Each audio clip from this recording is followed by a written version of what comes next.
পিতামাতার খেদমত এমন একটা জিনিস যেটা করলে পরে আল্লাহর রহমত নেমে আসে। একজন ব্যক্তি কবিরা গুনাহ করেছে, নবীর কাছে গিয়ে বলছে আমার ক্ষমার কি কোনো রাস্তা আছে? নবী সাল্লাল্লাহু আলাইহি ওয়াসাল্লাম বলছেন তোমার মা কি বাসায় আছে, জীবিত আছে?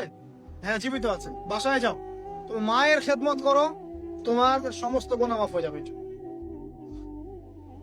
আপনার ওয়াইস কারণীর নাম শুনেছেন না? শুনেছেন না? তাকে এত বড় মর্যাদা দেওয়া হবে কিয়ামতের মাঠে। এর পিছনে কারণ কি জানেন? সেই ব্যক্তি মাশাআল্লাহ তার মায়ের খেদমত করত।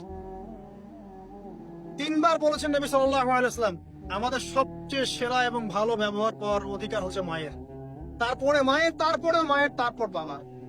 পিতামাতার খেদমত করলে আল্লাহর রহমত নেমে আসে।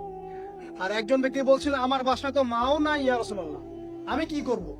তখন নবীজি বলছেন তোমার কি খালা আছে? খালা বেঁচে আছে? খালা বেঁচে আছে, খালার খেদমত কর।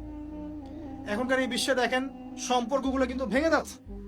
পিতা মাতা, ভাই বোন, আত্মীয় স্বজন, পরিবেশ, প্রতিবেশী, প্রতিবেশীর তো খবরই নেই, আমি তো জানি না আমার পাশের ফ্ল্যাটে কে থাকে। হ্যাঁ, অবস্থা এমন। তো সমাজের উপকার করলে, জনকল্যাণমূলক কাজ করলে, পিতামাতার খেদমত করলে, আত্মীয়তার বন্ধন অটুট রাখলে এবং অন্যের সমস্যার সমাধান করার জন্য মানব সেবামূলক কাজ করলে আল্লাহর রহমত নেমে আসে।